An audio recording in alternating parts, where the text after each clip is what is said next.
Hello everybody. Today we're going to talk about how to set up Porkbun email forwarding 2025.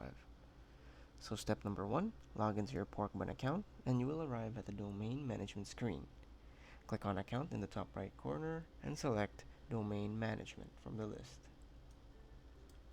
Open up your Porkbun email settings from the domain management page by clicking on the envelope icon next to the domain for which you would like to set up the email forwarding service.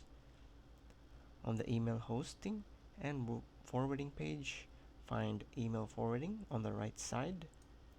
There, specify the name of your email address. Depending on the purpose of the email address, you may consider using your name, an employee's name, or something like information, help, reservations, etc.